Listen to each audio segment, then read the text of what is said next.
রবিবার রথযাত্রা উৎসব সারা দেশের পাশাপাশি কালিয়াগঞ্জের ঐতিহ্যবাহী মহেন্দ্রগঞ্জ নাট মন্দিরেও রথযাত্রা উৎসব এবং মেলার প্রস্তুতি শুরু হয়েছে জোর কদমে। আগামী রবিবার অর্থাৎ 7ই জুলাই রথযাত্রা উপলক্ষে নাট মন্দির ময়দানে শুরু হবে রথের মেলা। উত্তর দিনাজপুর জেলার অন্যতম বৃহৎ কালিয়াগঞ্জের এই রথের মেলা মহেন্দ্রগঞ্জ নাট মন্দির ময়দানে সুষ্ঠুভাবে এই রথের মেলার আয়োজন করতে সহযোগিতা করে কালিয়াগঞ্জ পুরসভা এবং পুলিশ। পুলিশের বিরুদ্ধে অত্যাচারের অভিযোগ তুলে রায়গঞ্জ থানার সামনে অবস্থানে বসল বিজেপি। বৃহস্পতিবার রাজ্যের বিরোধী দলনেতা শুভেন্দু অধিকারী রায়গঞ্জে এসে বিজেপির এই কর্মসূচির কথা ঘোষণা করেছিলেন।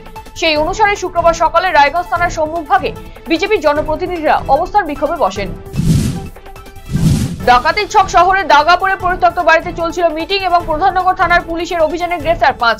জানা গিয়েছে গতকাল রাতে গোপন সূত্রে খবরের ভিত্তিতে দাগাপুরের একটি পরিত্যক্ত বাড়িতে হানা দেয় প্রধাননগর থানার পুলিশ। সেখানেই চলছিল ডাকাতির মিটিং। এরপর তল্লাশি চালায় পুলিশি হানায় দুষ্কৃতীদের পকেট থেকে বেরিয়ে আসে অস্ত্র এবং বন্দুক। শিলিগুড়ির দাগাপুর থেকে ওই 5 দুষ্কৃতীকে গ্রেফতার করে প্রধাননগর থানার পুলিশ এবং শুক্রবার তাদের শিলিগুড়ি মহকুমা আদালতে পেশ করা হয়। আদালতের নির্দেশে ভাঙা হলো দুটি পাকা ঘর। শুক্রবার পুরাতন মালদার মঙ্গলবাড়ি 34 নম্বর জাতীয় সড়কের ধারে পেট্রোল পাম্প লাগোয়া দুটি অবৈধ পাকা ঘর ভেঙে দেওয়া হয় পূর্ত দপ্তরের তরফে। ঘটনাকে ঘিরে এদিন উত্তেজনা ছড়ায় পুরাতন মালদা পুরসভার 12 নম্বর ওয়ার্ডে। এদিন ভেঙে দেওয়া একটি ক্লাব ঘর এবং শাসক দলের দলীয় কার্যালয়। এদিনের এই অভিযানে উপস্থিত ছিলেন এক্সিকিউটিভ ম্যাজিস্ট্রেট সুমন দেবনাথ, মঙ্গলবাড়ি আউটপোস্টের আধিকারিক সুবীর সরকার সহ অন্যান্যরা। মুখ্যমন্ত্রী মমতা বন্দ্যোপাধ্যায়ের নির্দেশে সরকারি জমি ও ফুটপাত দখলমুক্ত করতে উদ্যোগী হয়েছে প্রশাসন। তারই অঙ্গ হিসাবে হেমতাবাদ ব্লকেও প্রশাসনের উদ্যোগে চলছে এই কর্মসূচি। শুক্রবার হেমতাবাদ থানার চারপাশে অবৈধভাবে দখল করা জমি চিহ্নিত করা হলো। অবিলম্বে দখল করা জমি খালি করার নির্দেশ দেওয়া হয়। শুক্রবার ঘটাকুড়ে রায়গঞ্জ অনুষ্ঠিত হলো সন্তোষী মাতার পুজো। রায়গঞ্জ স্কুল রোডে অবস্থিত সন্তোষী মাতার মন্দিরে প্রতি বছর জাঁকজমকপূর্ণভাবে দেবীর আরাধনা করা হয়। এবারেও একই ছবি। সকাল থেকে পুরোহিত সহযোগে পুজো অনুষ্ঠিত হয়। অঞ্জলি দিতে ঢল নামে ভক্তদের। অন্নভোগের ব্যবস্থা করা হয়েছে। পুজো শেষে প্রসাদ বিতরণ করা হয়।